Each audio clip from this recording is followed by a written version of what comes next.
pede desculpas aí pelo equívoco. Muito bem. Boa noite a todos que estão nos assistindo aqui ao vivo e para quem está assistindo esse vídeo no YouTube. Bom dia, boa tarde, independente da hora que estejam assistindo. Nós estamos aqui, então, no nosso evento Cine Lipsic número 9. Para quem não conhece a Liga, para quem está chegando pela primeira vez, entrando em contato com a Lipsic pela primeira vez, a Lipsic é a Liga de Psicanálise da URGS, a Universidade Federal do Rio Grande do Sul, em Porto Alegre, e nós somos um projeto de extensão vinculado ao Departamento de Psiquiatria da Faculdade de Medicina. E nós temos aí, entre os nossos principais eventos, o Cine, né, onde a gente discute obras cinematográficas, pode ser curtas, longas, pode ser séries, sob o ponto de vista da psicanálise, sempre chamando, né, sempre convidando um psicanalista para guiar o nosso debate. Hoje, então, nós estamos recebendo o psicanalista Paulo Parente Júnior. Ele é psicanalista, professor da Uninta, no Ceará. Ele é graduado em psicologia pela Universidade de Fortaleza, tem mestrado em psicologia pela Universidade Federal do Ceará e atualmente é doutorando em psicologia também na Universidade Federal do Ceará, em áreas de estudo sobre psicanalítica e constituição do sujeito, dentre outras. E os últimos trabalhos dele foram publicados em várias revistas, como a Revista Latino-Americana de Psicopatologia Fundamental, e também ele tem um capítulo no livro Marcas da Singularidade e da Diferença, o que as crianças e os adolescentes nos revelam, lançado pelo Instituto Langage. Não sei se falei certo. E, bom, e qual filme que nós vamos discutir hoje com o Paulo Parente Júnior? Nós vamos discutir o filme, um longa de animação japonês, dirigido pelo Hayao Miyazaki, de 2001, A Viagem de Chihiro. Né? É um filme muito premiado, um filme clássico já, apesar de ser um filme do século XXI, e espero aí que seja um debate frutífero para todo mundo. Muito obrigado por ter aceitado o nosso convite, Paulo. Eu que agradeço, Anthony, e agradeço também aos outros ligantes da Liga de Psicanálise da Universidade Federal do Rio Grande do Sul. Né? É uma honra para mim estar aí falando com vocês, né? E poder divulgar um pouco, né, assim, o que a gente tem pensado aqui nessa outra ponta do Brasil, né, sobre psicanálise, sobre cinema, e esse diálogo que tem sido tão profícuo, né, há bastante tempo aí.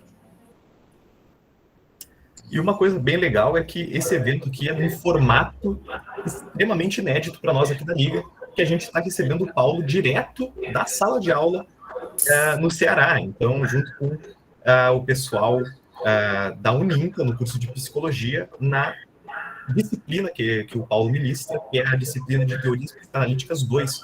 Então, muito obrigado pela presença de todo mundo que está aqui no Meet com a gente e também que está aí na sala de aula aí. Sim. Que seja prazeroso para todos nós. Sim, e como a gente está no modelo híbrido, né? Tem alunos aqui e também tem alunos no modelo online que também estão na reunião via o link.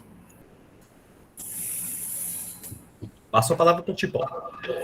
Bom, então vou apresentar aqui, gente. Eu fiz eu assisti esse filme, é um filme clássico, vou mostrar aqui, né?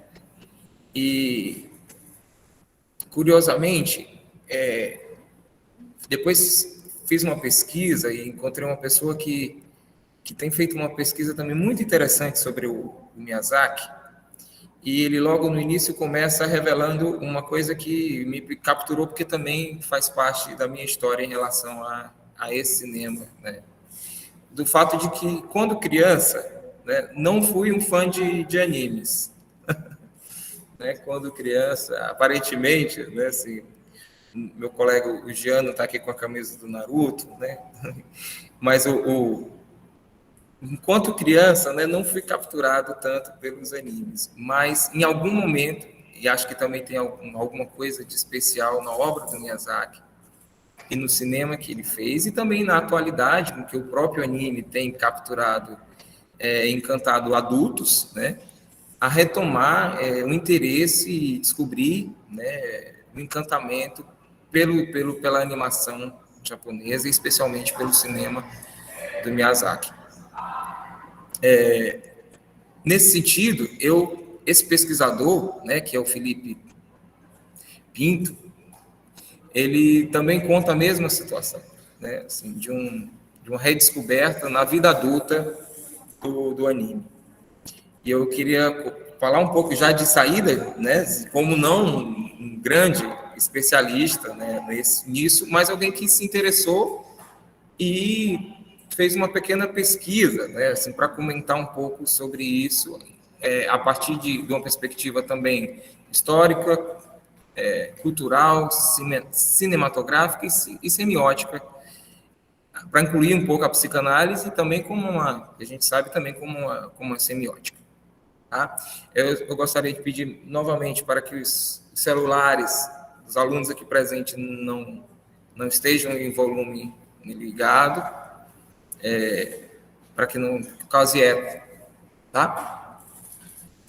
E aí eu vou apresentar, e eu espero que a gente consiga conversar também, né? Por isso a minha preocupação de talvez ter feito uma pesquisa, mas talvez em alguns momentos ter que acelerar, ou em alguns momentos ir mais calmo, mas entendendo que o objetivo é para a gente conversar, que é um filme que, como já foi colocado, marcou a vida de muitas pessoas, é um filme bastante conhecido e que talvez outras pessoas também queiram conversar, inclusive da própria Liga de Psicanálise, né, em que é um filme que todos vocês já atravessaram esse desafio de fazer articulação entre ele e a psicanálise, tá? Vou compartilhar aqui, eu acho que a tela inteira, porque às vezes não consigo compartilhar só a janela.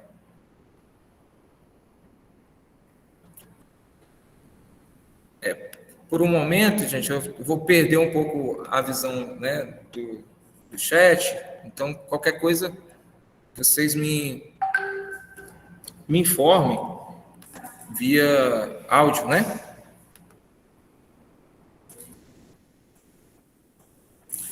Tá tudo ok? Vocês estão vendo aí?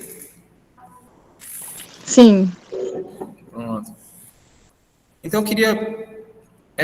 nesse slide, eu fiz um pouco a sinopse, mas para a gente não... antes, né, de começar essa apresentação, a gente estava assistindo um pouco o filme aqui com a turma, né? Então, está fresquinho para muita gente, né? De que se trata, né? A história do filme.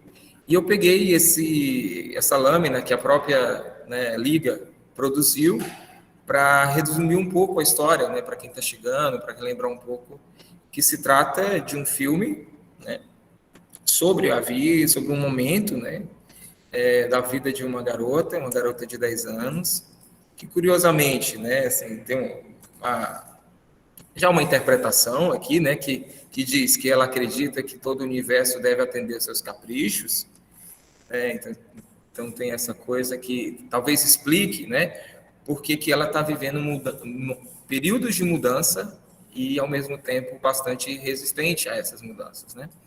Que, no caso do início do filme, se trata de uma nova cidade, onde os pais estão se deslocando, uma nova escola, consequentemente, e todas as angústias e insatisfações que isso vai gerar, né, nela diante dessa necessidade de deslocamento. Então, tem a viagem de Chihiro, que é o que, né, vai ser todo o percurso, a travessia que vai se dar dentro da vida psíquica dela, e tem esses elementos, digamos assim, mais realísticos, que é essa necessidade de uma outra viagem, né, uma viagem para onde ela não está querendo ir, que é para essa outra cidade. Então, no meio desse trajeto, né, para essa nova cidade, alguma coisa acontece, né? Quando há uma parada no meio do caminho, há um desvio, para um outro mundo, que inclusive é uma das possíveis traduções, né,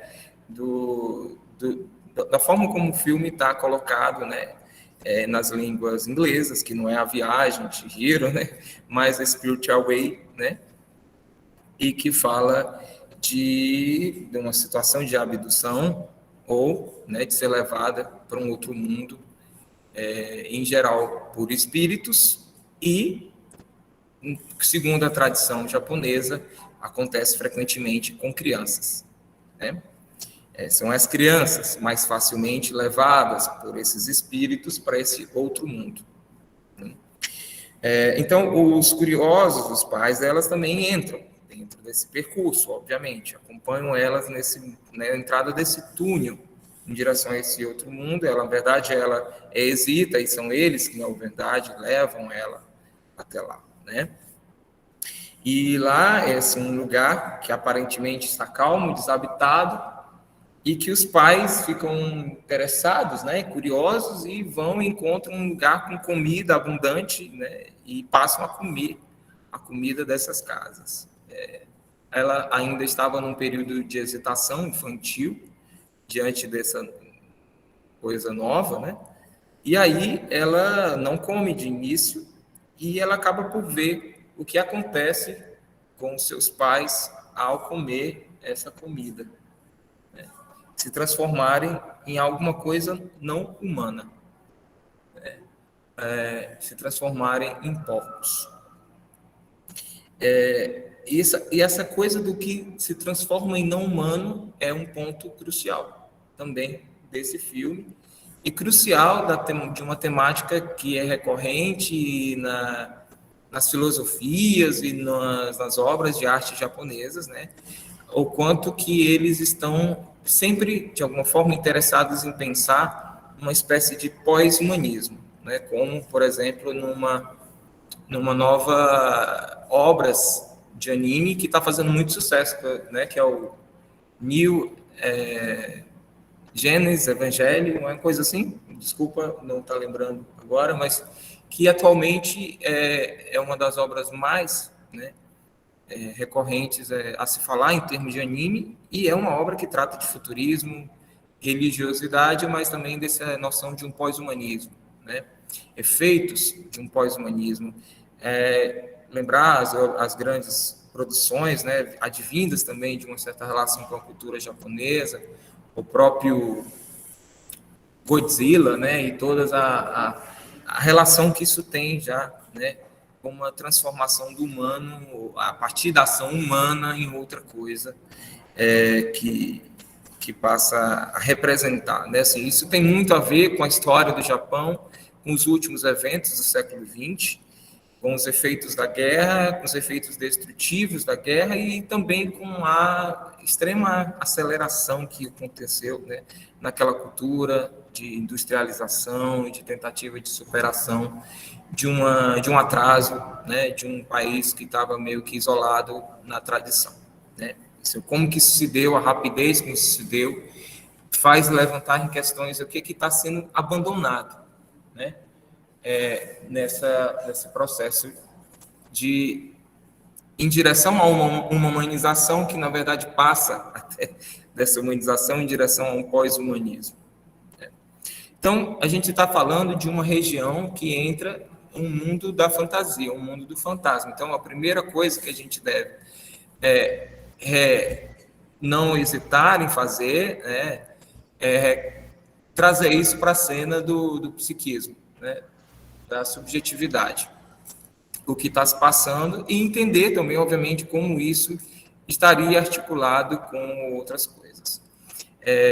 Bom, eu estou recaindo num clichê, que é tentar fazer, obviamente, uma análise de um sujeito, né, através do cinema. A gente sabe dos limites que isso tem, mas tratar de um modo tal como Miyazaki faz, né, aproveitar da fantasia para chegar a coisas reais, a coisas vividas, a coisas que são desafios importantes, não especificamente do sujeito, né, do autor do filme. A gente não quer chegar a fazer uma análise sobre o autor no sentido da infância dele ou de um personagem qualquer, mas de como isso pode falar sobre nós mesmos, ou qualquer pessoa que também tem uma necessidade e um percurso por algum tipo de mundo da fantasia, pelo interesse pelo fantástico, né?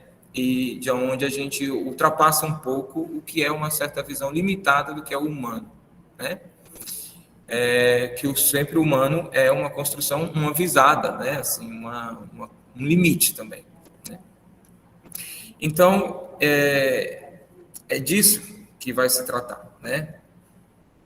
Outra coisa que acho que já antecipo um pouco sobre o viés de leitura sobre esse filme é nesse contato com a própria cultura japonesa do pós-guerra e de uma industrialização massiva, rápida, né? A gente viu no que se transformou a potência capitalista, que se transformou o país japonês.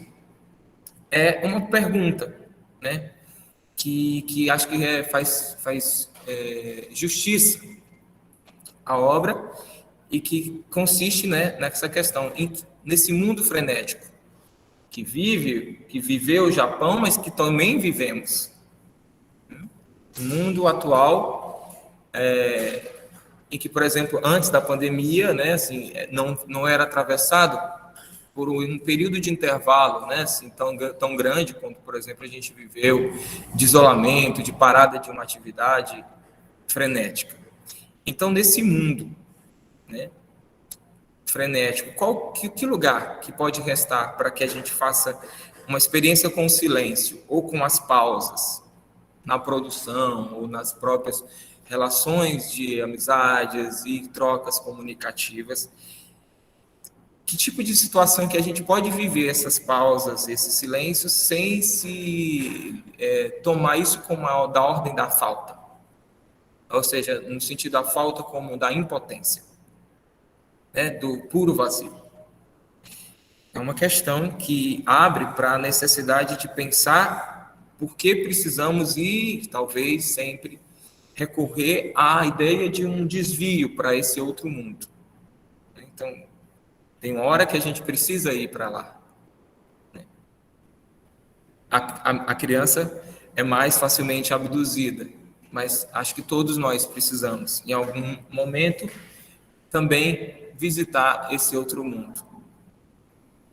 E aí, a partir disso, queria trazer uma perspectiva inicialmente, né, de questões semióticas, históricas, culturais que esse filme aborda, né, que diz respeito às viagens íntimas que todos nós fazemos sem sair do lugar, inicialmente, como a poesia da brevidade do Greiner coloca, né,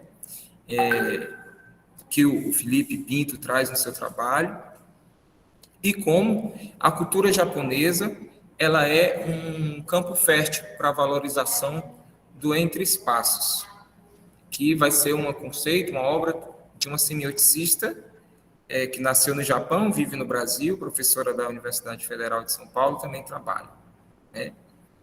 Que a gente vai ver logo mais. E a ideia do mar, né? Que já tinha ouvido outras vezes, e sempre para mim, na equivocidade do significante, eu achava que as pessoas estavam falando do mar, o mar, como a gente conhece, né? O oceano. Mas, na verdade, é um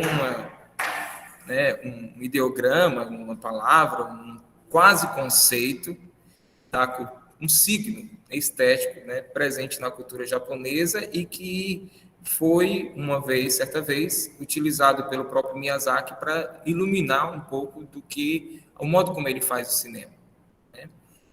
E como essa ideia do mar, né, um signo estético japonês, nos abriria para outras maneiras não ocidentais de produção de sentido que se utiliza desses elementos rítmicos, como o silêncio, as pausas, né? E aí, de meu próprio punho, eu quis fazer, talvez, aqui já uma relação, para a gente entender o que seria esse mar, que a gente ainda vai conversar mais sobre ele, e a relação disso com a saudade, porque a saudade, no caso do Brasil, é uma palavra que nos pertence, né? De modo que não é facilmente reconhecida para outros, apropriada por outras línguas. Não existe uma palavra que traduza essa palavra como existe no português, né? Tal como a gente tem, não existe em outra língua, né? Especialmente porque a saudade, ela tem o sentido de uma positividade, né? Quando a gente fala, eu tenho saudade, né? E não eu estou perdendo algo, como no inglês, né? Missing out, eu sinto falta de alguma coisa, mas é como se você tem a falta de alguém, né? Mais ou menos assim, tentando traduzir para outros idiomas, né? Então, a saudade é uma coisa própria da nossa idioma português, e tal como a saudade é próprio do nosso português, o mar é algo muito próprio da língua e da cultura japonesa, e acho que é importante entender isso para chegar a um panorama de algumas questões que são importantes para o Miyazaki, né? Então, o Japão aqui tomado como uma semiosfera, que realmente é, né? Um núcleo irradiador, como Yuri Lotman coloca, de ondas sonoras, imagens escritas, e um grande destaque nas produções de animação para a TV e para o resto do mundo, né? Eu fiz um percurso um pouco, né, de entender como as animações no Japão tomaram a importância que tem, desde o aparecimento dela nos anos 50, com A Lenda da Serpente Branca, que foi um filme que também marcou a vida do nosso diretor, Miyazaki, né, e fez ele se interessar por as obras, né, de animação, até as obras do Tezuka, que foi também outro grande mestre do Miyazaki, que nos anos 50, aos anos 60, criou esse personagem, né, o Astro Boy, e ele era caracterizado, né, por uma coisa que depois ficou muito comum no cinema de animação, que é essas feições, aparentemente assim, exageradas, olhos grandes, e que, para Tezuka, o objetivo de realizar esse tipo de animação era que só através dessa feição, esses olhos grandes, ele poderia transmitir emoções que fossem sinceras e uma psicologia mais profunda, né, desses personagens. Então, é esse recurso que ele criou. Nos anos 70, aí que se deu a estreia do Miyazaki com a obra do Castelo de Cagliostro, e sobre o filme em questão, né, A Viagem de Chihiro, ele foi lançado em 2001 e se tornou a primeira obra de cinema japonesa, a animação japonesa, a ganhar um Oscar de animação, e ficou por resto dos 15 anos no topo dos animes mais vistos no mundo, né? Atualmente, os animes também sofrem, né, assim, uma revalorização, especialmente aí pelo interesse dos adultos, né, também. E como eu tinha falado anteriormente, o New Genesis Evangelion é uma obra que tem grande notoriedade, né, nesse sentido. Lembrando também um pouco a história dos animes relacionados à descendência que eles têm com as histórias em quadrinhos japonesas, que são chamadas de mangá, e que eles são descendentes também das estilografuras chamadas de ukiyo-e, né, que também conhecidas como estilogravuras do mundo flutuante, que começaram a aparecer, surgir numa época que o Japão viveu um profundo isolamento político, né, entre 1600 e 1867, isolamento político esse que impediu, né, uma política de controle de imigração. Então, um exemplo, por exemplo, dessas estilogravuras em uma imagem aqui. Os animes, eles, em geral, são atravessados por temas, né, que interessam não só crianças, mas os adultos. Você vê que tem muita a presença da violência, em face, por exemplo, da aceleração da vida, né, da aceleração da industrialização no Japão, e também uma violência que corresponde a algo que se apresenta diante, né, de um sistema hierárquico rígido e patriarcal, como é né, na cultura japonesa. E diante disso, vem aí o Miyazaki com todos os seus protagonistas femininos, né? Então a gente vai vendo que como que o Miyazaki também se coloca dentro desse folclore, dessa cultura, e também produzindo deslocamentos. O termo otaku, né, que surgiu nos anos 80 para designar o fã de anime, mas um fã assim meio que patológico, né, que a princípio é um termo para designar assim uma pessoa que não faz nada, fica dentro de casa assistindo animes, né? Então sempre teve um certo tipo de conotação assim,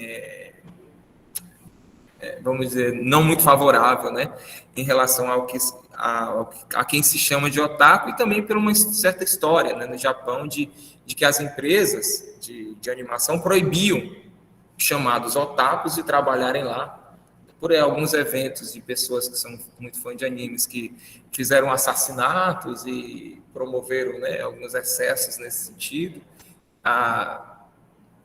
E então essas pessoas meio que ficaram um pouco à margem da própria produção do trabalho. Aquela velha história, né? Você não coloca viciado para acordar da boca, né?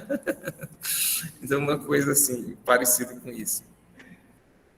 O Miyazaki, né, ele traz, por exemplo, alguns elementos tradicionais do folclore japonês, né, por exemplo, esse contato com o desconhecido, com o mítico da natureza. E também a gente pode ver na obra do Miyazaki e de outros animes a fortes efeitos do colonialismo, né? Como a gente sabe, a cultura norte-americana ela costuma pegar as obras de outros países, por exemplo, um filme que até ganhou o Oscar, né, há pouco tempo, que é o Parasita. E já existia boatos de que o cinema de Hollywood faria uma versão dessa obra, né?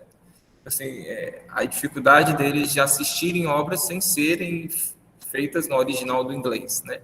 E não só colocarem uma dublagem, eles querem refazer o filme no país, né, nos Estados Unidos ou na Europa, e roubarem de alguma forma, apagando um pouco as influências desses países de origem. Bom, no próprio cinema japonês também há alguns efeitos de apagamento, né, de outros povos, como por exemplo os povos africanos e outros descendentes na cultura. Então, é um próprio elemento que também está presente na cultura japonesa, esse apagamento. E para entender um pouco, né, inspirar um pouco essa leitura que a gente está fazendo, privilegiando esse signo do mar, recorremos então a essa semioticista, né, doutora em comunicação e semiótica pela PUC, professora da Federal, né, de São Paulo, autora do livro que aqui está apresentando, que é Entre Espaço da Arte e Comunicação no Japão. E aí, na capa do livro, tem o ideograma, né, de como é representado o mar, né? E ela que nos ajuda então a entender esse mar como um potente signo estético japonês, e que também pode interessar um pouco a psicanálise. Um diálogo que ainda não encontrei, mas, por exemplo, coloco aqui como provocação, né? Que acho que a psicanálise poderia discutir um pouco isso. Isso dialoga com uma psicanálise, né, por exemplo, do ser, que a gente encontrará, por exemplo, na obra de Donald Winnicott, né? Mas vamos aqui. O mar, na obra, né, na leitura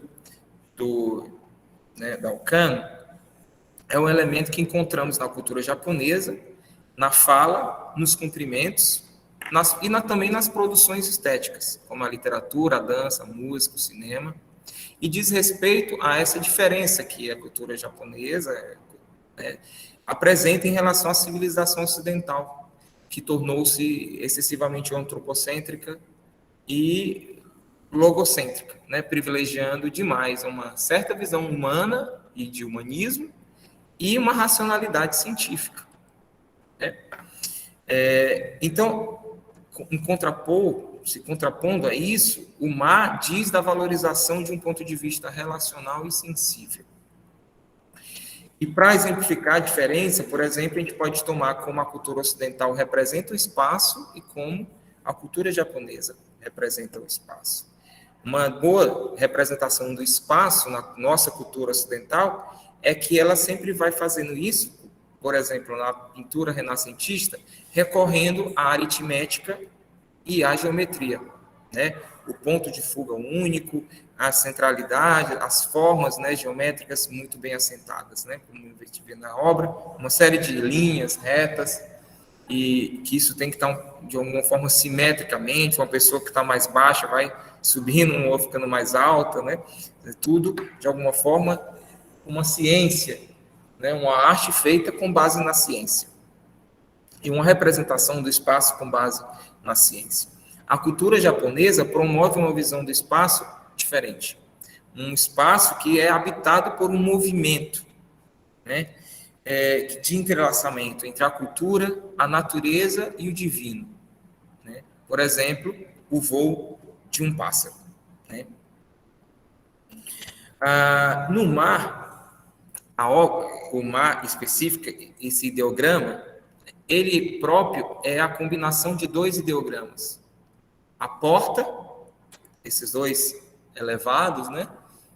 E a porta que abre para o sol. Da onde pode se ver o sol.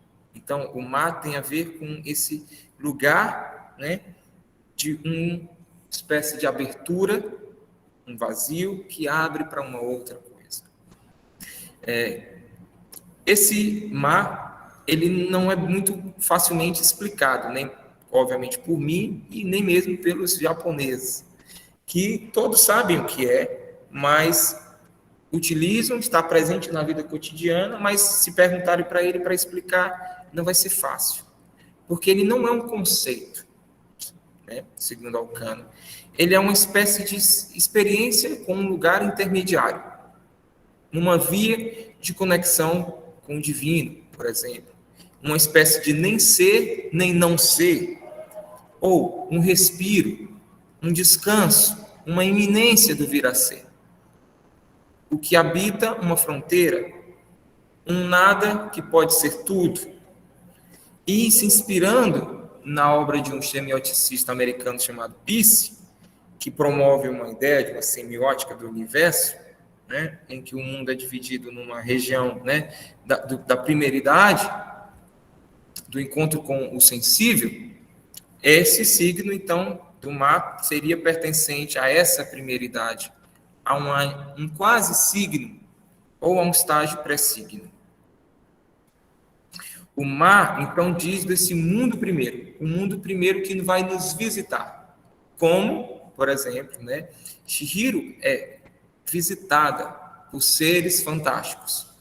E aí tem a influência da religião shintoísta no Japão, né, que, entre seus milhares de deuses, né, promovem a ideia de que o ser humano seria habitado por um deles, sempre por algum deles, né? Habitado, não visitado, e que eles seriam revelados na forma de um elemento da natureza.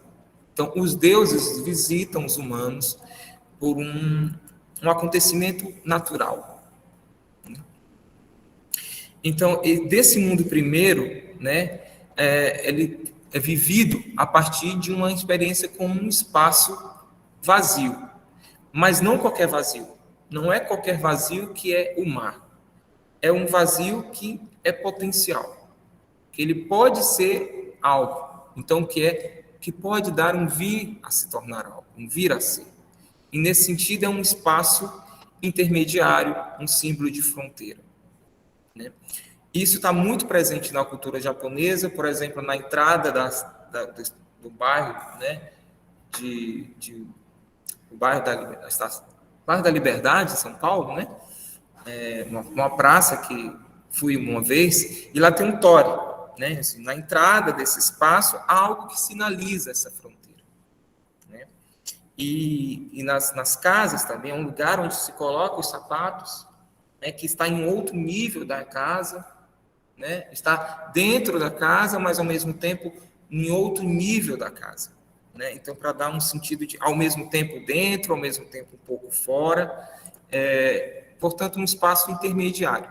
E tudo isso que eu estou falando talvez estejam dando sugestões, né, de aproximações com que, por exemplo, né, algum psicanalista falou sobre isso. Né? Por exemplo, o Winnicott e as referências dele ao espaço potencial, nesse mesmo termo, e ao espaço transicional ou intermediário. Mas vamos adiante.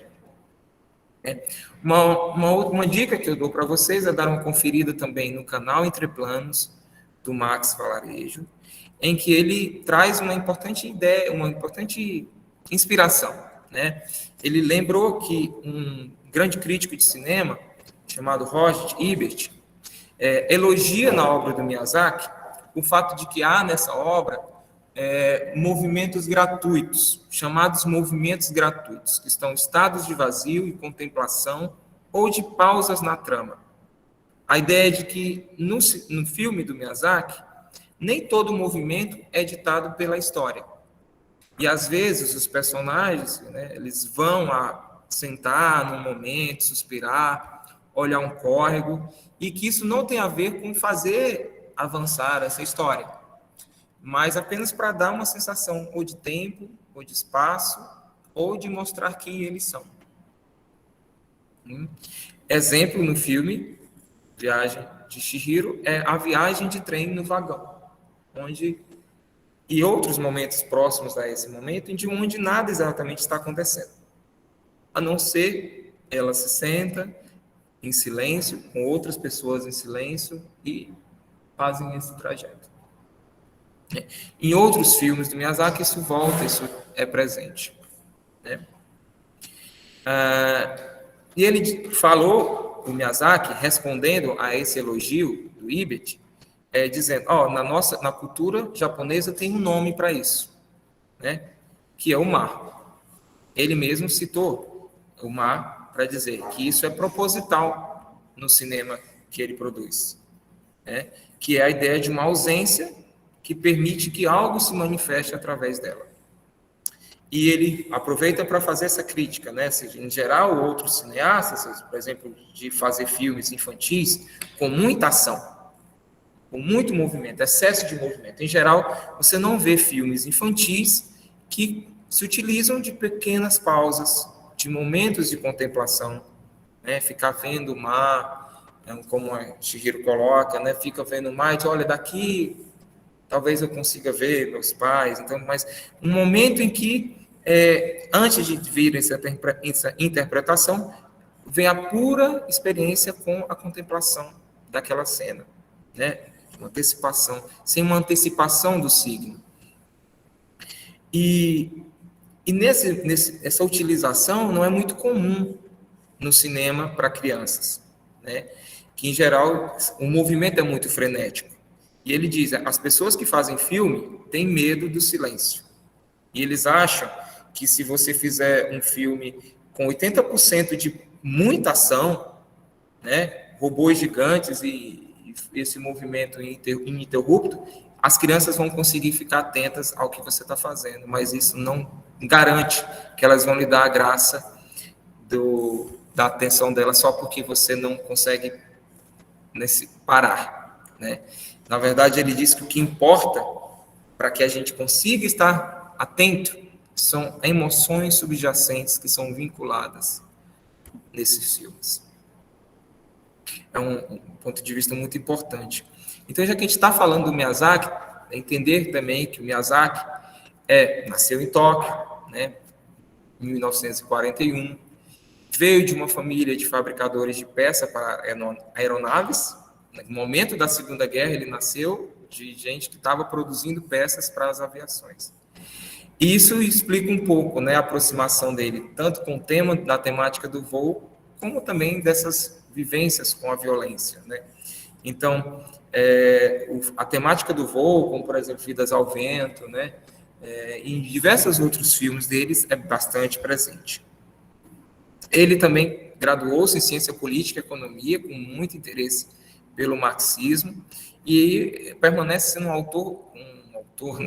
um cineasta bastante crítico ao governo de centro-direita no seu país, que está tentando abolir uma coisa que o Japão, né, se propôs, né, a abandonar o direito da guerra. né? E estão tentando reabolir esse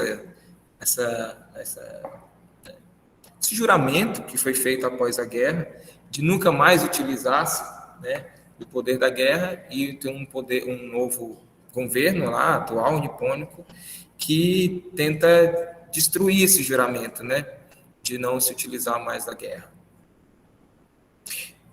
Que isso tem a ver com símbolo, né? Não, talvez eles não estejam dizendo, não, talvez ninguém esteja nem pensando na guerra, mas é um símbolo de dizer que nós podemos, sim, utilizar a guerra se quisermos. E, efetivamente, usarão. Miyazaki, né, então, se torna um crítico das produções massificadas, imediatistas, esses robôs gigantes, né, e utiliza também uma arquitetura europeia nos seus filmes, dando a entender que ele não quer ficar muito fechado nesse mundo exclusivamente japonês, e uma certa sensação de fuga que para ele também é importante, desse mundo, né, de onde ele vem. Né. Outra coisa que já até comentei é o protagonismo feminino nas obras do Miyazaki, os vazios, instantes de pausa. A temática também que eu não coloquei aqui, mas do meio ambiente, a guerra, a infância, a descoberta do novo, a política, a ética, a religiosidade são temas recorrentes no cinema do Miyazaki.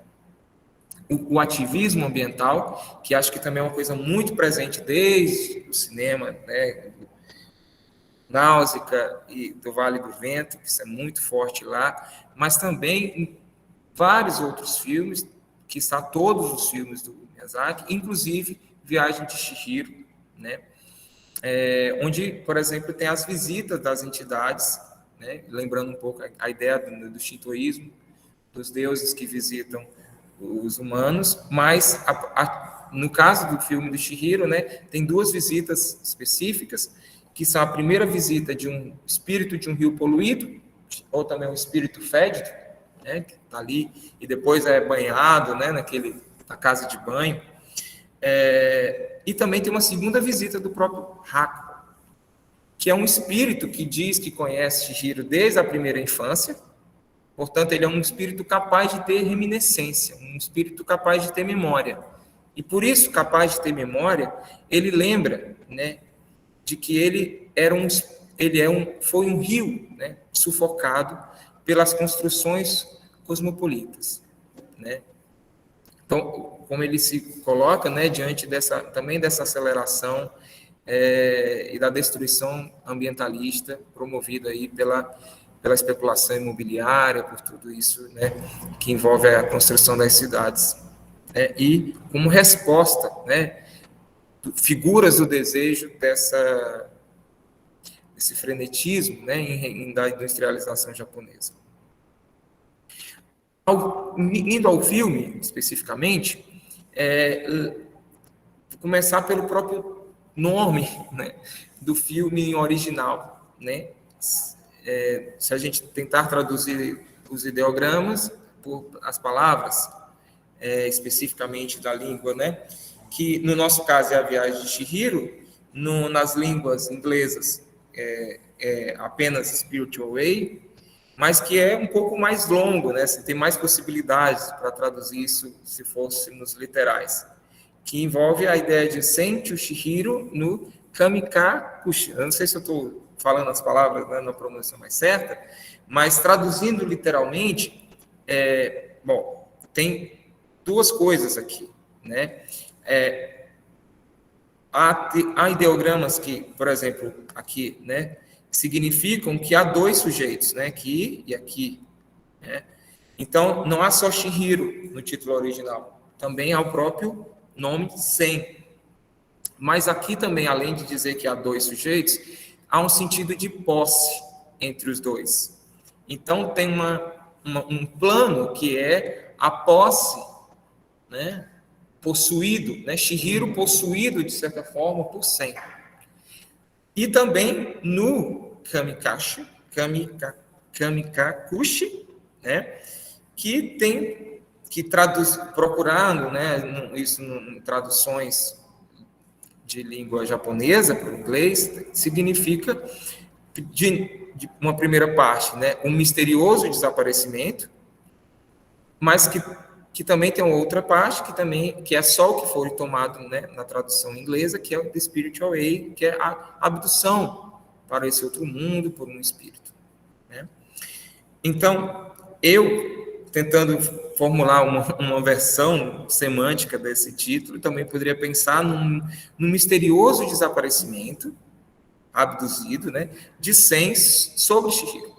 Porque é uma ideia que eu estou tentando desenvolver, né, de 2 planos de desaparecimento. Depois vou comentar mais isso, que é um plano, obviamente, que envolve, né, os pais, né, de Chihiro, e também o plano de um desaparecimento de Chihiro num novo nome, né, no caso Sen. Então tem um desaparecimento de uma figura da Chihiro infantil nessa figura cativa do Sen, que é essa figura do trabalho, na alienação ao trabalho, né? Tem alguns planos de alienação, de submissão envolvendo não só o desaparecimento dos pais, mas também o desaparecimento do si mesmo, do nome próprio de Chihiro em Sen, por exemplo. O filme ele traz diversas manifestações desse conceito de mar. Por exemplo, né, nas transitoriedades, nessas passagens da história, né, que vai se dar entre as escolas, as cidades e as vidas, né, diferentes de Chihiro, se dá entre infância, alguns autores, por exemplo, Felipe vai pensar entre infância e adolescência, mas a gente ainda pode pensar entre infâncias, né, períodos da infância, né, momentos de lutos propriamente infantis, passagens e momentos da própria infância, não tem uma infância só, né? Então, períodos também entre infâncias, entre o mundo real e o mundo fantástico, entre o mundo japonês, né, tradicional e o mundo moderno, entre uma espécie de segurança, consolidação e figuras do indeterminado. Esse filme retoma, né, toda uma tradição de pensar heróis viajantes, protagonistas solitários e peregrinantes, e que, através disso, fazem uma jornada de amadurecimento pessoal, né? Possibilitando aí pensar a temática de uma transição, recorrendo, por exemplo, isso na história da nossa Ocidente também, por exemplo, a Odisseia, o Inferno de Dante, outras obras que tratam-se, né, desse desafio do herói viajante. No caso de Chihiro, existe uma ideia central do destino que ameaça, que, né, no caso não é as sereias, mas poderia ser uma versão, né, que é como o humano pode desaparecer, né, em uma forma não humana. E como os próprios humanos, de certa forma, talvez já tenham desaparecido. Né? Ou seja, como o adulto pode ser um adulto industrializado, rendido ao sistema capitalista, né? Ele pode ser um ser humano que desapareceu. Né? E talvez seja isso que ela esteja dizendo, o quanto que seus pais são pós-humanos, né? E que algo do humano não está exatamente ainda na vida adulta, mas está em salvar alguma coisa do infantil. Estou passando rápido, é essa a ideia, mas é isso que penso. E acho que tem a ver com tornar-se, esse tornar-se um animal, né, tornar-se um não humano ou desaparecer, parece então ser 2 posições extremas, né?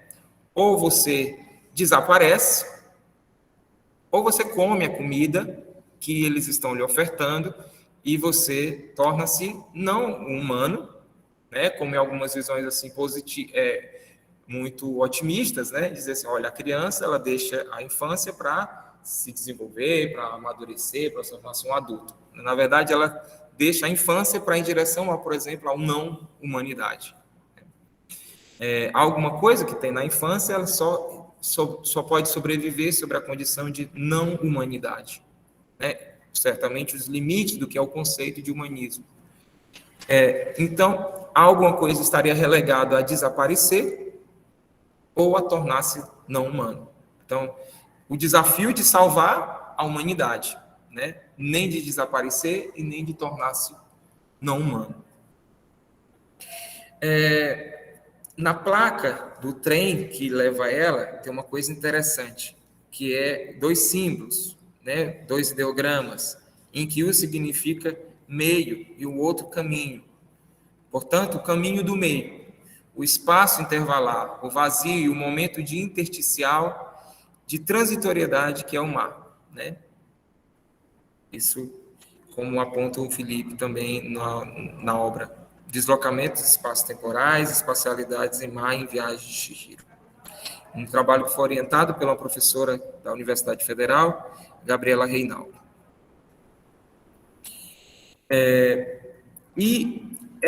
A obra, por exemplo, da Alcano, também nos aponta para essa dimensão da potencialidade do ser, o desvio para outro mundo, né, que a gente tinha colocado, e destacando também a ideia da perda do nome próprio, né, e a doação de um novo nome, que é a doação de um mundo do trabalho, né, de Chihiro Insen.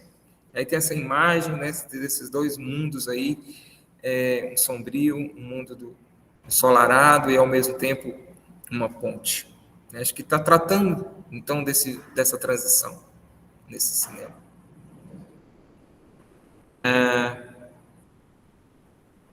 E aí, se aproximando, então, de questões propriamente analíticas, né? Obviamente, isso nos convoca diretamente, assim, desde o primeiro momento em que eu assisti esse filme, a ideia é assim, que ele nos remete diretamente a pensar na teoria, na clínica da Melanie Klein, né? Toda a importância que ela dá para o mundo da fantasia e dos objetos internos, né? E também do fato de a Melanie Klein trazer isso a partir de uma teoria do amadurecimento emocional, por exemplo, na posição depressiva. Também nos remete ao espaço potencial, os fenômenos transicionais na teoria do Winnicott, né? Ou a ideia de uma introjeção, incorporação e saudade do mar, né? A dimensão talársica, na partir do Ferenczi. Vocês me falam aí, pessoal da Liga, se era por aí que vocês pensam, né? Lembrando que um pouco do que eu estava falando também pode se apresentar em Lacan, que não coloquei aqui, mas que essa coisa do humano ou desaparecer é parecido com o fenômeno da alienação, que o Lacan aborda no Seminário 11, em A Bolsa ou a Vida, né? O exemplo que ele coloca. Talvez Chihiro esteja justamente nesse momento de ter que escolher a bolsa ou a vida, né? No caso dos objetos internos, que é uma importante contribuição que a Melanie Klein traz, a gente pode pensar nas figuras, né, dessa bruxa, dessa pessoa que tem um duplo também, que é Yubaba e Azeniba. Fiquei pensando, né, nisso, nas relações entre um objeto bom, que é uma reserva de prazer, que instaura a confiança e a esperança, e a relação entre esse objeto mau, que, no final das contas, né, todos esses objetos internos que habitam Chihiro, né, podem ser uma mesma pessoa e pode ser simplesmente Chihiro, mas são, né, no mundo da fantasia repartidos e também no mundo da linguagem que atribui, né, sentidos contraditórios e duplos e vários sentidos a um mesmo objeto, né? Então, dessa duplicidade, essa multiplicidade que é da ordem do simbolismo e da fantasia, a gente pode se utilizar para pensar bons e maus objetos, mas, obviamente, pensando que são características por exemplo, de um mesmo sujeito, possivelmente, né? Então, o objeto mau seria essa outra dimensão que devora, que esvazia o interior, que corta em pedaços, que envenena, que está muito presente no cinema, né, no filme Viagem de Chihiro, né, onde tem essas imagens que se projetam sobre esse mundo dela, esses fantasmas, que são também representantes das pulsões de vida, pulsões de morte, e que, no final das contas, né, no amadurecimento dessa menina, o que está em questão é a possibilidade dela não distanciar demais, né, Yubaba e Zeniba, de modo a que tanto o self-bom, né, e esse objeto fantasmático, que é sempre da ordem um pouco persecutória, não poderiam ficar muito distantes, né? a necessidade que eles passem um tempo juntos, aproximados, né, em situação de conforto e não necessariamente em situação de conflito. Por exemplo, em certos momentos de pausa, em momentos de contemplação, em algum momento em que o filme tenta chegar à possibilidade, né, de amadurecimento nesse sentido, né? Como no trem, ela é do lado, né, do fantasma, né? Até que, então, esse momento precisa ser vivido para que, em algum momento, eles sejam capazes de admitir essa maldade que habita o próprio corpo, né, e mente da criança. Então, do lado de Yubaba, a gente pode ter a ideia de um supereu pulsional, né, um supereu que é anterior ao supereu cultural, né, vamos dizer assim, do Freud, mas um supereu que é resultado dos excessos, da voracidade com que a gente deseja, né, os objetos. Então, ele volta num sentido, né, retroativo sobre o próprio sujeito, quando a bruxa chama ela de garotinha mimada, desagradável, muito burra. Talvez a gente esteja falando de uma dimensão da vida psíquica onde, sim, nós nos achamos isso, uma garotinha mimada, desagradável, muito burra, porque dentro dela tem um bebê que é também representado pela figura da maldade, né? Um bebê malvado e devorador, né? Que está ali ao lado de Yubaba. Então, nesse filme, acaba por nos apresentar o encontro desses dois planos de destrutividade ou de desaparecimento, que é dos objetos, seus pais, seus amigos, seus amores, que é representado por essa parte do nome do filme, que é o spiritual way, né?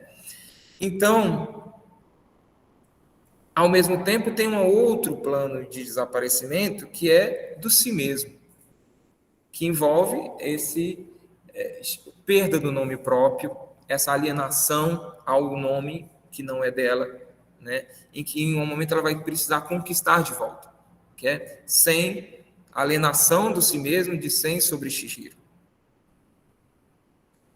E, então, a partir desses planos, né, de destrutividade, também uma possibilidade de reparação.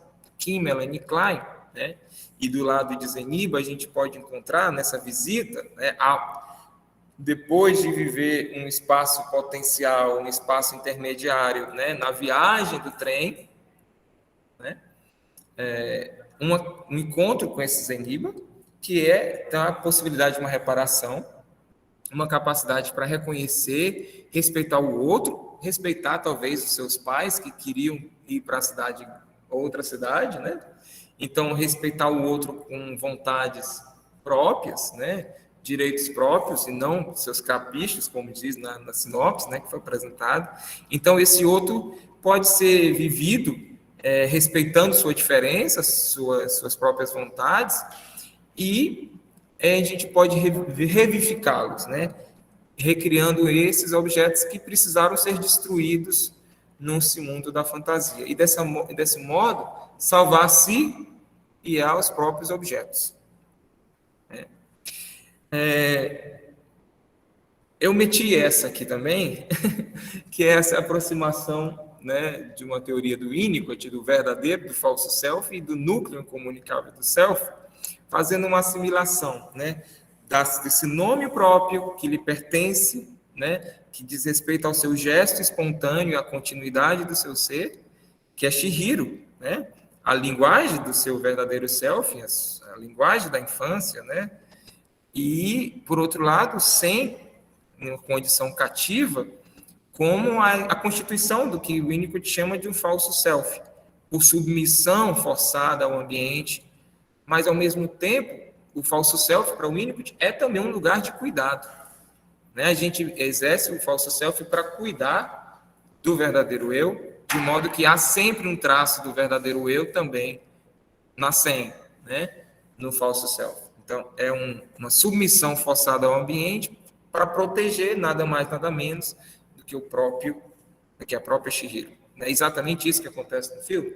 A Sen, ela se submete ao mundo, né, das uma certa escravidão, mas para manter viva Chihiro e também os seus objetos internos.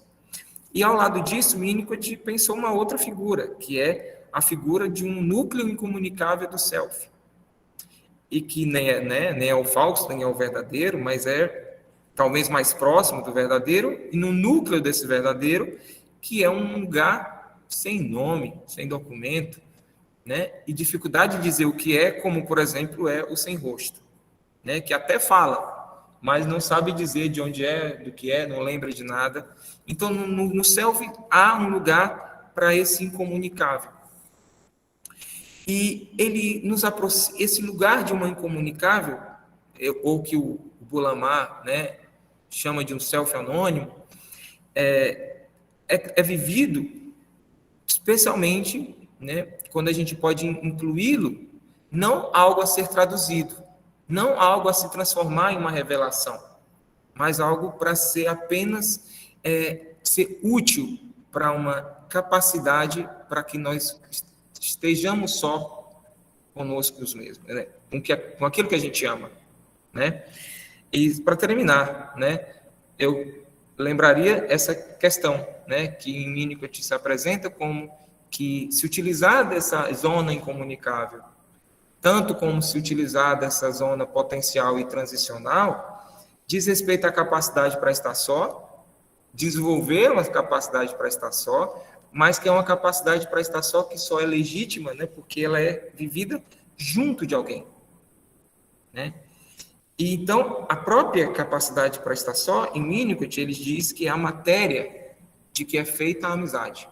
Uma verdadeira amizade, né, é vivida, e um amor, um verdadeiro amor é vivido com base nisso, né, na possibilidade de estar só junto a essa pessoa.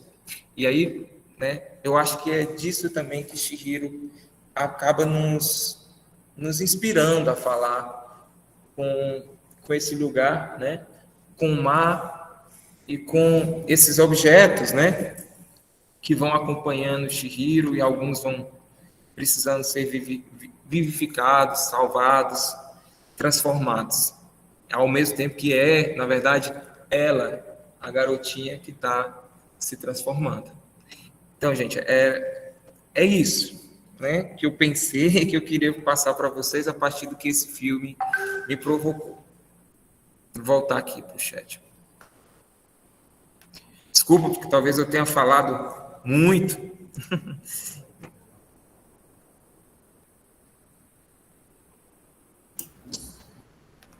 Não, mas excelente, professor. Nós aqui não temos uma hora específica para terminarmos. É claro, os nossos eventos costumam durar em torno de 1h30, mas não é exatamente uma regra.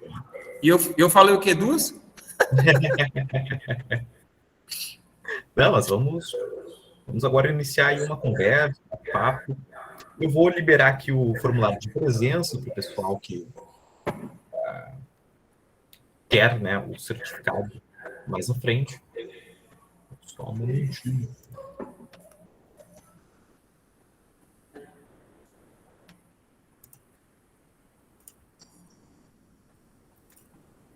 Enquanto isso, quem se sinta à vontade, já pode levantar a mão, pode falar, pode ligar a câmera ou não ligar a câmera também, não tem problema. Pode mandar o seu comentário no chat que a gente também lê, tá? Não tem galho.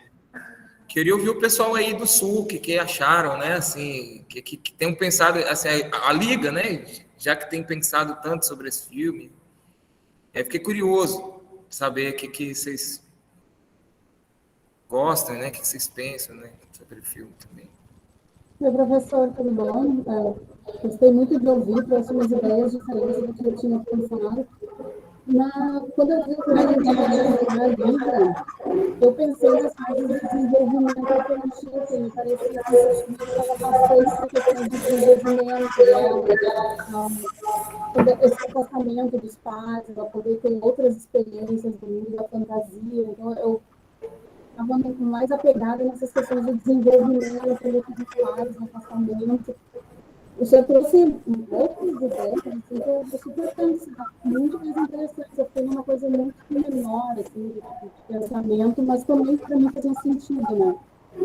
Também pensei, assim, desse momento, né? Trouxe até quando eu falei com o Stefan, que me chamou muita atenção e como trazer isso do nome dela, ter que entregar o nome dela, porque o nome dela é a história, tudo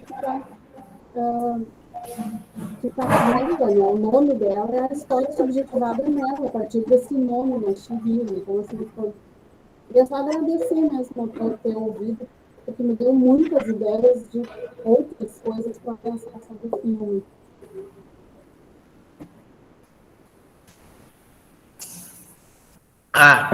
Eu tentei escutar, ficou um pouco, o som aqui ficou um pouco difícil por causa do eco, mas consegui entender um pouco que você tinha ido pela linha do desenvolvimento, né? Isso. E que essa coisa do nome também, né? Que você tinha tentado aí. Bacana. Sim, pela subjetivação, né? Tudo que é subjetivado através do nome, a história dela toda, que ela vive através de ser Shihiro, né? Tudo isso é tirado dela, tirado do que aqueles acordos que ela foi fazendo. Então, isso me chamou, assim, a atenção, essa subjetivação, e eu fui abrir mão disso, dessa história dela. Então, eu fui ligando a esses lutos da infância, assim, para poder crescer, a criança vai ter que ficar em algum local, né, com esses grupos do desenvolvimento infantil. Uhum.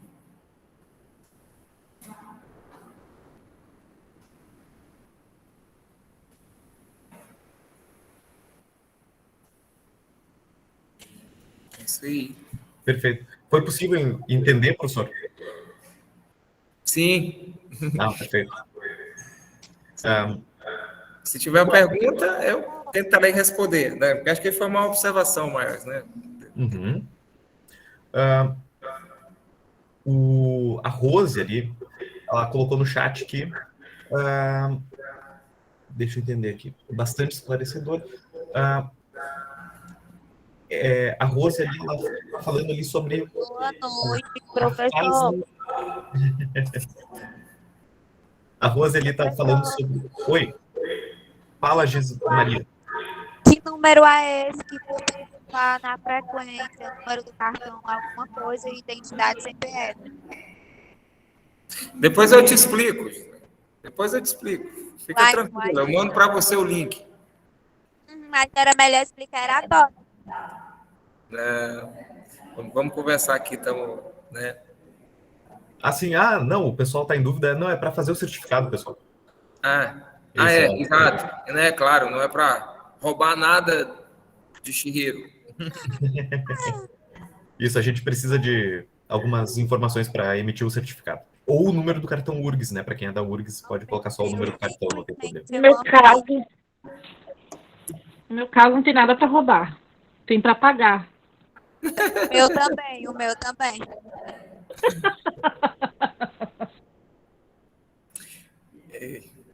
Pois é.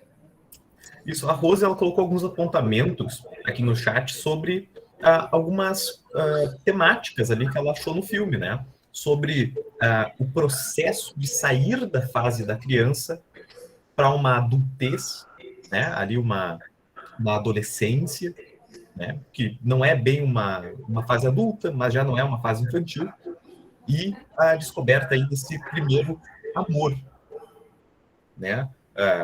Que ali ela acha no garoto que depois se descobre durante o filme, né? Ele não tem o próprio nome e ele luta para achar o próprio nome. Sim. Não, perfeito, Coisa. Não sei se a Rose quer desenvolver um pouco mais a ideia. O Felipe, né, pequenas coisas, assim, eu fiz uma pesquisa e fui colocando de vez em quando alguma coisa, né, assim, de uma inspiração, né, assim, ainda preciso escrever, gostaria muito de conseguir escrever. Sempre quis falar sobre esse filme. É um filme que desde quando eu assisti, assim, impacta, né, qualquer psicanalista. Mas, e aí eu queria muito falar desse filme, e tinha até esquecido que eu queria falar desse filme, tanto que no início da proposição eu não sabia de que eu ia falar. Mas esse filme eu queria falar, e agora eu acho que eu preciso escrever, né? E aí eu estou dizendo, esses alguns autores, né, do qual eu acabei me aproximando para conhecer mais, que estão refletindo sobre a obra do Miyazaki, eles falaram justamente disso, né, da ideia da infância para a adolescência, mas eu acho que isso é até é um percurso muito grande, assim. Quero pensar em coisas entre a própria infância, desafios da própria infância, né? Assim, até para começar a ser infantil, talvez recuperar uma infância, né? Não sei se ela está vivendo ali uma coisa de ir para a adolescência ainda. Não vi nada muito adolescente ali se apresentando para ela, na minha posição, né? Eu vejo uma entre infâncias, talvez, né? Mas eu estou dizendo, é que isso é uma coisa minha, especificamente no meu modo como eu olho, né? Outras pessoas, muito mais estudiosas do Miyazaki, eu falo justamente disso, né? Infância e adolescência. Então, portanto, eu acho que a Rose tem razão. Isso é ali, talvez, essa questão da adolescência fica um pouco mais evidente, né, no meu ponto de vista. Foi algo que se discutiu bastante ao longo do processo seletivo que nós fizemos com a Liga, né? E o pessoal, via de regra, também via isso, essa questão do estar longe dos pais, né? Ver-se longe de casa, nessa troca de casa simbólica, né? E a partir desse cortar o cordão umbilical, tu se vê sozinho, entre aspas, no mundo, né? Sozinho dentro de si próprio, tentando se achar e lutar ali contra a sua própria destrutividade, né? Sim. Achar o próprio nome dentro de si próprio, né? E lutar contra a sua própria destrutividade, acho que é isso.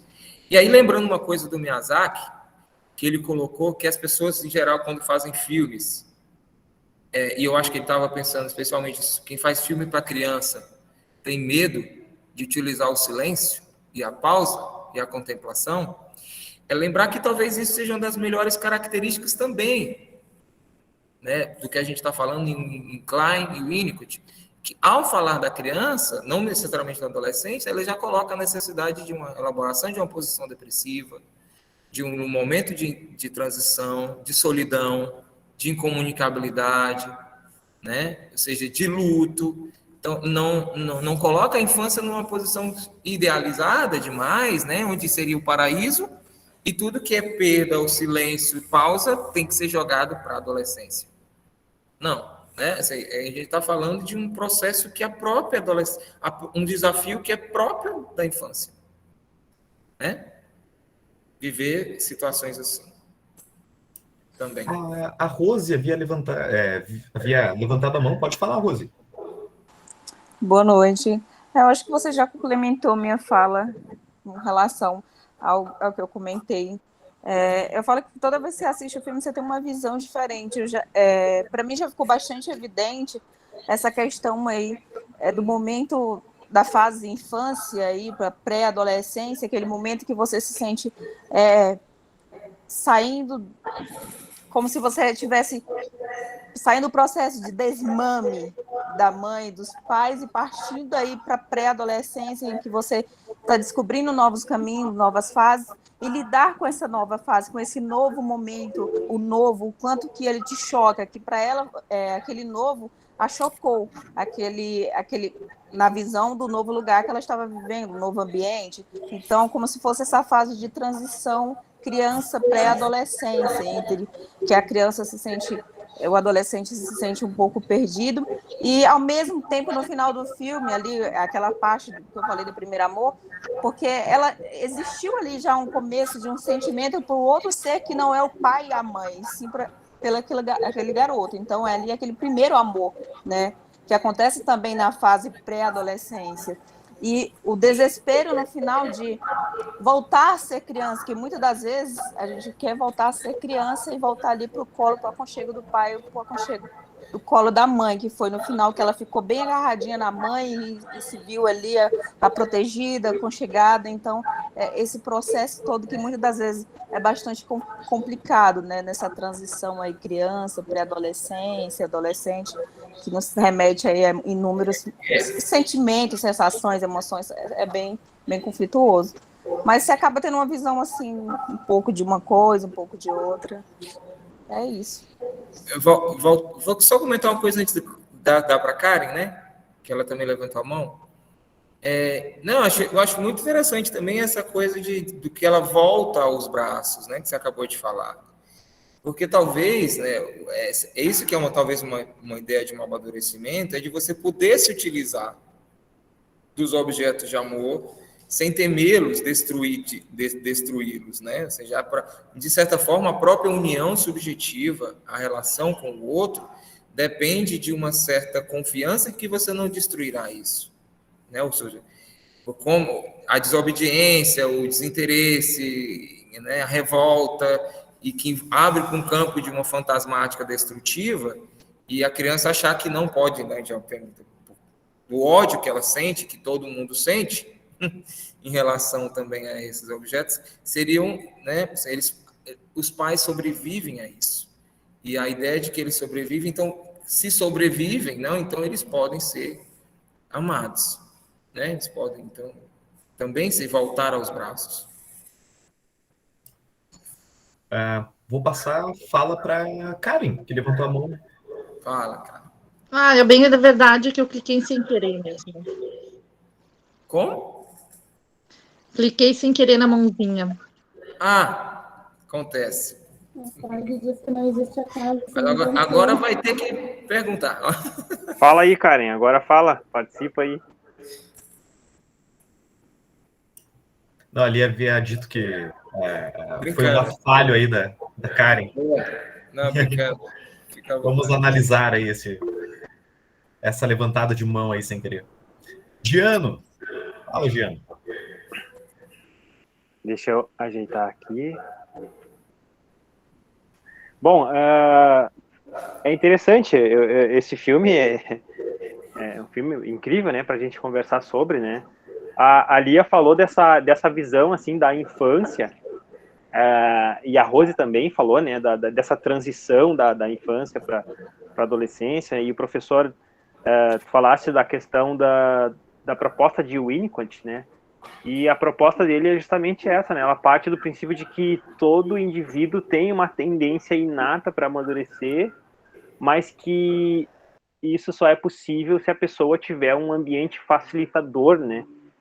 Um ambiente, ou a mãe...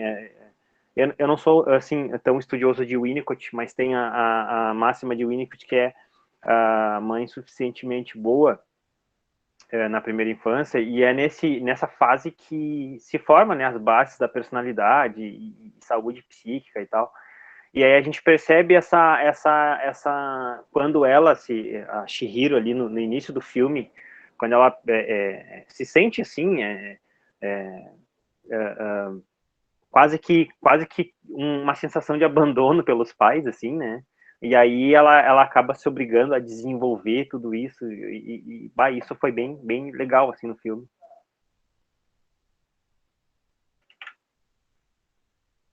Sim, né? Algo dentro dela já existia, de alguma forma, a Zeniba, né? Que, assim, a descoberta, essa viagem para onde ela foi, né? Assim, algo já tinha, existia um reservatório, algum lugar para onde ela podia fugir, né?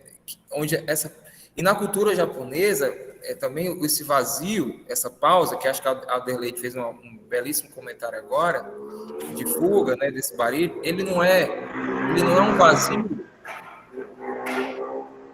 simplesmente do nada, né?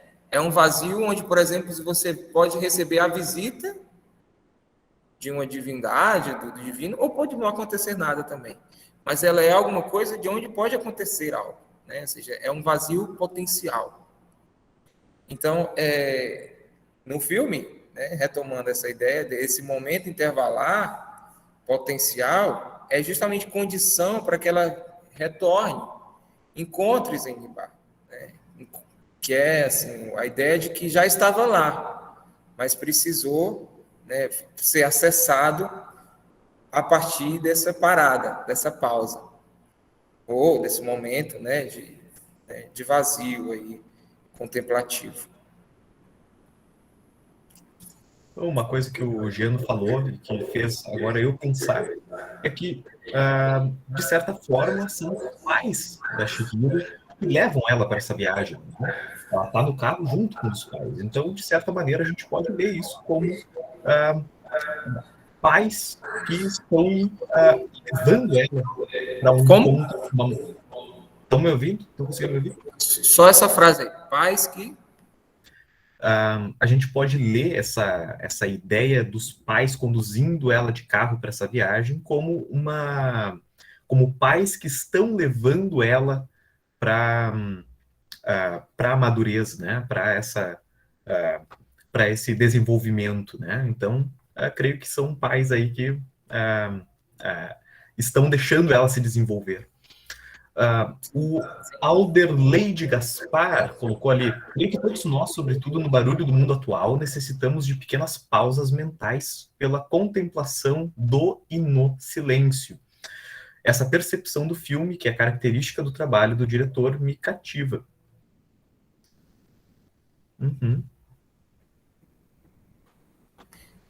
Eu já tinha lido, tinha gostado muito do comentário da Adelaide, até comentei antes. E nisso que você está falando, Anthony, também, desses pais que estão deixando, né, isso remete a outra máxima do Winnicott, né, que é a verdade, aquela ideia de que é muito bom se esconder, mas seria terrível não ser achado. Então, ela está vivendo nesse paradoxo, de que a criança se esconde, talvez ela esteja se escondendo, mas existe já as condições para que ela seja achada. E é por isso que a história se desenrola em direção ao amadurecimento. Mesmo que com dor, né? Porque os pais não se sentem totalmente à vontade com a situação, mas acontece de qualquer maneira, né? Sim. E outra coisa que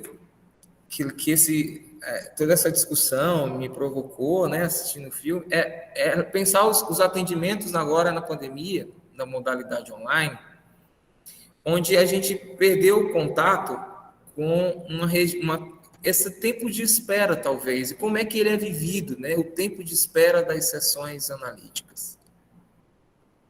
Porque quando, né, num mundo pré-pandêmico, né, assim, a gente sempre tinha se não tinha uma sala de espera, especialmente do analista, onde a gente senta e tem lembra que tem ali uma música tocando, ou um livro, uma revista de literatura, uma poesia, um quadro para você contemplar, a sala de espera dos analistas, né? Mas também tem o momento em que, um dos momentos mais importantes da minha análise é o momento que eu pegava o ônibus e ia até o consultório, né? Ou seja, a música que eu ia escutando, ou o silêncio, ou o momento de intervalo entre a minha casa e a análise. Como é que isso está sendo agora, né? Fiquei pensando. Será que é imediato essa entrada e quais os efeitos de entrar imediatamente em análise? Né? Será que talvez eu não deva propor que as pessoas que venham me conversar comigo criem, de alguma forma, algum tempo de espera, né, para que entre? E fiquei pensando, talvez, que deveria verificar como está sendo, né, o tempo de espera, como que se dá, tendo um intervalo para entrar numa análise. E como isso é importante para a gente, certo? E tanto como é importante para mim, isso entre pacientes, né? Entre um paciente e outro, nada de ritmo frenético entre um paciente e outro. É preciso alguma coisa entre eles. Escrever algo, escutar uma música, algum descanso, né? Alguma pausa. né? E acho que isso diz respeito como o nosso trabalho de analistas não consegue estar no mesmo nível, né, de uma produção frenética, né, industrial ou alguma coisa assim, que não leve em conta a necessidade desse ritmo, desse pacing, né, que é o termo em inglês para isso que os diretores fazem, né, que Miyazaki muito bem faz, que é uma espécie de andamento, né, como é que ele promove esse andamento do tempo. Você não acha que isso talvez seja uma questão a ser colocada, né? Não, sobremaneira, com certeza. Assim, professor, a questão do sem rosto, o ter sem rosto do filme. Uma coisa que apareceu bastante dentro da Liga é essa questão da aceitação, de querer ser aceito, né? O Lacan falava de eu quero que o outro queira o que eu quero, né? Assim, uma questão de o meu desejo, o desejo do outro. Então, como o senhor já abordou isso um pouco na sua explanação, mas assim, como que o senhor lê essa questão de ele engolir a sua volta e ir adquirindo as características daquilo que está à volta dele, né? Clareie um pouco essa questão de como o senhor vê essa situação no filme. Sim. É um outro detalhe, né? Importante que também abre outras vias de leitura, de como esse sem rosto é uma própria figura muito própria do humano, né? Que Musil dizia, sem qualidades. É uma outra parte da gente, né? Do nosso ser. O fato que Lacan muito bem chamou a atenção, uma falta a ser. E que por isso é habitado, né, por um vazio que como se diz o termo, né, de suga, né, mas assim, atrai todos esses objetos para si, mas justamente pela condição de não ter essencialmente uma natureza, né, instintual, mas é o próprio nossa relação com a pulsão, né, que envolve essa necessidade, essa busca, esse desejo, melhor dizendo, em direção a outros objetos que possam nos dar um nome, possam dizer o nosso desejo, mas habitado por um sem nome, sem um rosto, que é justamente uma ideia que está em Lacan, mas também está em Heidegger, né? Tá em todas as filosofias da diferença, a ideia de que o ser humano, em essência, né, é habitado por um não, pela negatividade, né, pela falta. Sim, se eu não me engano, o próprio Platão já dizia que eu só posso ser alguma coisa em comparação a outra, né? Então o meio ele permeia, né, a nossa própria existência. É por isso que o Lacan diz que o Platão era lacaniano, né? O Lacan diz que todo mundo era lacaniano, inclusive o Platão. É isso. Bom, pessoal, se alguém mais tem alguma questão, a gente está se caminhando para o final. Então, assim, aqui, pelo menos no Meet, creio que dentro da sala de aula o professor ainda siga o debate, não sei que hora não, na verdade, a gente já estendeu um pouco a aula e tem uma outra aula para começar. Não, perfeito. Então, assim, se alguém quiser falar alguma coisa, fale agora ou espere o próximo evento. Então, alguém aqui não conseguiu o formulário de presença, eu posso colocar de novo, caso alguém não tenha... Se alguém tiver tido algum problema, eu entro em contato com vocês também, né, para ajudá-los aí, caso seja aluno aqui, e agradeço novamente o convite, a oportunidade de falar desse filme, né? Olha, professor, creio que o prazer seja todo que teve aí essa oportunidade de conhecer um pouquinho aí da sua sala de aula, né? Esse ambiente que É de muito eco. íntimo, mas acabou virando um ambiente muito amplo, assim, muito rico. Isso, né? O eco faz amplitude. Tá bom. É um pouco, né, de como as coisas aqui funcionam. Espero que tenha sido legal aí também para o pessoal, espero que o pessoal tenha gostado. E fico Conhecer. convite para conhecerem aí o Instagram da Liga, que é o nosso principal meio de comunicação. E lá a gente a gente coloca todos os nossos eventos ali na nossa bio também tem o link para acessar o Meet. Por enquanto a gente ainda é pequeno, que a Liga começou a funcionar esse ano, então enquanto a gente está pequeno, a gente está fazendo os eventos aqui pelo Meet. Né? Quem sabe um dia a gente cresça o suficiente para fazer de outra forma, mas por enquanto tá bom assim. Então, fica o convite aí para todo mundo aí do Ceará. Qual é o município? É Fortaleza mesmo? Não, a gente está em Itapipoca aqui. Itapipoca. É quantos quilômetros de Fortaleza? Agora eu não lembro. O pessoal aqui que é daqui da cidade, porque eu sou de Fortaleza, né? Pode dizer quantos quilômetros exatamente. E agora não é menos de 200. Pertinho. É menos de 200. 2 horas, né? 2 horas então, de carro. Uhum. Então é tranquilo também, assim. O pessoal aqui vive numa cidade também movimentada, né? Em relação à psicologia, à cultura, né? Está se transformando numa cidade acadêmica também, entre outras coisas. Que legal. E aí, gente, interessante o fato de vocês terem né, uma liga de psicanálise. Eu acho que futuramente, né, o curso ainda não tem nenhuma turma formada, então é um curso novo, né? E provavelmente a experiência de liga, né, seja de psicanálise, seja de outras coisas, é uma coisa muito marcante, importante para a vida acadêmica, né, dos estudantes. Uhum.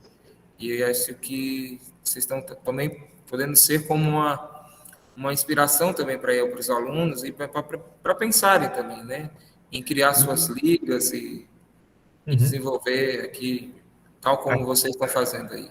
Aqui na URGS nós temos uma cultura de ligas dentro da Faculdade de Medicina, né, que nós somos de dentro da Faculdade de Medicina, muito ampla, né? E esse é um projeto inovador do Departamento de Psiquiatria, da professora Lúcia Helena, que é a nossa professora orientadora, que não pôde estar aqui conosco hoje no evento, de criar, né, essa liga de psicanálise que é aberta a todas as faculdades aqui próximas a Porto Alegre. Nós temos hoje 8 universidades dentro da liga e temos também 11 cursos diferentes, então nós não somos restritos à medicina ou à psicologia. Óbvio que a maioria dos alunos são da medicina ou da psicologia, mas nós temos aí 11 cursos representados. Então, é um projeto muito enriquecedor, assim, em termos de agregação de conhecimentos e de saberes, né? E que, com certeza, vale a pena para a vida acadêmica. Exato. Né? Fica aí a inspiração para a galera. Então, dou boa noite aí a todos vocês, né? Obrigado mais uma vez e até a próxima, né? Até a próxima, professor. E valeu aí todo mundo da faculdade aí. Da Uninta. Da Uninta. Valeu, pessoal. Até mais.